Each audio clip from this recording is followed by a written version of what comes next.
মমতা ব্যানার্জি এনায়েতপুরে সভা করেছে 3000 লোক, তার থেকে 5 কিলোমিটার দূরে অমৃতিতে আমি সভা করেছি 15,000 লোক।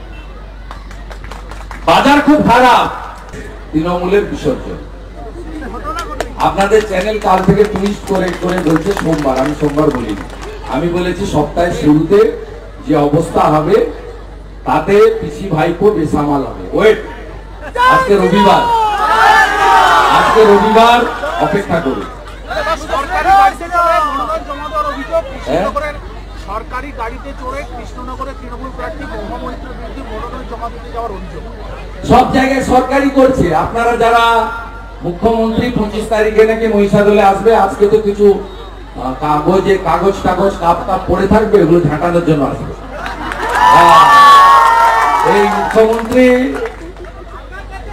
আপনার 25 তারিখে যেদিন এখানে আসবেন, দেখবেন এখানকার ডিআইএসও, আমাদের যে ডিস্ট্রিক্ট ইনফরমেশন এন্ড কালচার হচ্ছে ডিআইসিও, তিনি আপনাদের মেসেজ করবেন যে মুখ্যমন্ত্রী আসছে। লোক প্রসাদ শিল্পীদেরকে ইন্দ্রনীল সেনের কথায় ফোন করে করে বলছে যে আপনারা তৃণমূলকে ভোট দিন, লোক প্রসাদ শিল্পীদের। অতএব মহুয়া মৈত্র একই ঝাড়ে একই বাঁশি হবে, মমতা ব্যানার্জির ঝাড়ে ওই বাঁশি হয়। আমাদের গাঁয়ের ভাষা আছে, সরল ঝাড়ে সরল বাঁশ, পিকটি ঝাড়ে পিকটি বাঁশ, কাটা ঝাড়ে কাটা বাঁশ। এক যাত্রায় পৃথক ফল হতে পারে না। উনি যেভাবে সরকারকে ব্যবহার করছেন এই নির্বাচনে, আপনি বলুন, একটা হরিদাস পাল এসেছিল হলদিয়াতে, একদিনে 27 লক্ষ টাকা খরচ করেছে, গোল্ডেন রিট্রিটে 154 জনের সভা। আর তৃণমূলের সিনিয়র লিডার সুধাংশু মন্ডল থেকে বিপ্লব রায়চৌধুরী, ওদের কি করুণ পরিণতি দেখুন। ওর নাতির বয়স, একটা চ্যাংড়াদের কর্পোরেটদের পার্টি তৈরি হয়েছে।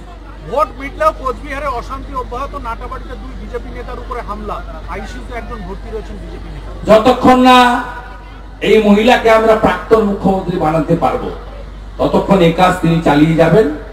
এবং সবচেয়ে বড় পুলিশ হচ্ছে এই কাজে উনার দোষ। আপনি দেখছেন এত মহিলা এসেছে, একটা পুলিশের ট্রাফিক নেই, ব্যবস্থা নেই। আপনি দেখবেন তৃণমূলের 1.5 পয়সার নেতা, কাটমানি খাওয়া নেতা, আমার এমপি ল্যাড থেকে টাকা তুলতো, যেটা এখানকার এমএলএ 7%, দায়ে কালি বাঁয়ে স্বরূপ, পিছনে ছবি, সামনে কমল তেলে ভেজাল মিশিয়েছিল, চোরা পরিবৃত্ত চৌর্য বৃত্তি। এই হচ্ছে তৃণমূলের মডেল। আপনি মহিষাদলে দাঁড়িয়ে এই মডেল দেখতে পাবেন। আপনি ভাষা শুনুন, ব্লক তৃণমূলের সভাপতি সুদর্শনের, সে মালো জেল খাটা 5 মাস না কত 6 মাস জেল খাটা। সে মালো ফোন করে বলছে, হ্যাঁ রাম মন্দির তোর বাপের জায়গা, ওটা তোর বাপের জায়গা। সুদর্শন বলছে রাম মন্দির ভেঙে তুলে দে। সাহস, সব গোছানো থাকবে। বিজেপি সরকার আসবে, যে অবস্থা লক্ষণ শেখ সুশান্ত ঘোষের করেছি তার থেকেও খারাপ অবস্থায় দেবে।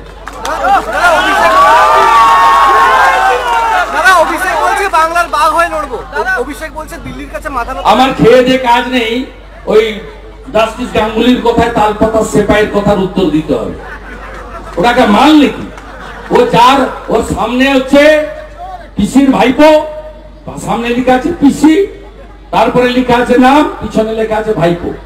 আর যে পিসি আর যার ভাইপো তাকে এইখানে আমি এনেছি মেদিনীপুরের মাটি। আবার লক্ষ লক্ষ ভোটে হারাবো কাঁথি তমলুক পূর্ব মেদিনীপুরে। লিখে রাখুন, লক্ষ লক্ষ ভোটে হারাবো, লক্ষ লক্ষ ভোটে হারাবো। এখানে লতায় পাতায় শিকড়ে শুভেন্দু অধিকারী আছে, এরা সব আমার আত্মীয়। ভোট শেষের পর দেখা গেল আপনার দলের কর্মীরা মিষ্টি খেলো আর নাচানাচি করলো তৃণমূল, রেজাল্টটা কি হবে? রেজাল্ট রাষ্ট্রবাদীরা 3, চোরেরা 0। চোরেরা 0। ওরা এটা করেছে যাতে পরের দফাগুলোতে ওদের এজেন্ট বসে। আমি আপনাকে লিখে দিচ্ছি, নিশ্চিত প্রামাণিক 54,000 ভোটে জিতেছিল গতবারে, এবারে 1,08,000-এর বেশি ভোটে জিতবে। জলপাইগুড়ির মার্জিন বাড়বে, আর মনস্টিকা কত ভোটে জিতবে কেউ জানে না, ওরা 4 লাখে গিয়ে থামতে পারে। আমার কাছ থেকে নেবেন। ও তো মর্নিং শোজটা দিয়েছে। আমার সভাতে যা লোক হয়েছে, পিসিমণির সভাতে পুলিশ দিয়ে ভিডিওকে দিয়ে লোক আনিও লোক হয়নি। গতকাল আমি রতুয়াতে সভা করেছি, 10,000-এর বেশি লোক, 65% মাইনরিটি থাকে ওখানে। আর মমতা ব্যানার্জি গাজলে সভা করেছে 2,000 লোক। মমতা ব্যানার্জি এনায়েতপুরে সভা করেছে 3,000 লোক।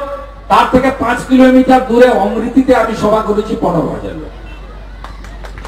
বাজার খুব খারাপ, খুব খারাপ। রেজিনগরে কাল রাত থেকে বোমাবাজি চলছে। রেজিনগরে কাল রাত থেকে বোমাবাজি চলছে। ফরিদের বাড়িতে বোম ফাটানো খেটেছে, যারে বোম ছিল 13টা বোম আমার কাছ থেকে নেয়। পুলিশ চাপার চেষ্টা করছে, সাংবাদিকরা বের করানোর চেষ্টা করছে, তাই তো? আমাকে সঙ্গে সঙ্গে ওই গ্রামে আমার লোক আছে। দাদা অমিত মালব্যর বিরুদ্ধে এফআইআর, অমিত মালব্যর বিরুদ্ধে এফআইআর। লেডি কুত্তার লেজি বেঁধে দিতে হবে। বেশ করেছে। গেরুয়া সৌর্যের প্রতীক, বীর্যের প্রতীক, স্বাভিমানের প্রতীক, হিন্দুস্তানের প্রতীক, ভারতবর্ষের প্রতীক। স্বামী বিবেকানন্দের গায়ে থাকে গেরুয়া। গেরুয়াকে যারা আক্রমণ করবে তারা দেশ বিরোধী। শুধু দূরদর্শনের লোগো নয়, সবাইকে গেরুয়া করা উচিত। গেরুয়া ছাড়া কোনো কাজ হতে পারে না। স্বামী বিবেকানন্দ গেরুয়া পছন্দ করতেন। গেরুয়া হলো আমাদের দেশের স্বাভিমান এবং শৌর্যের প্রতীক। ভারত মাতা কি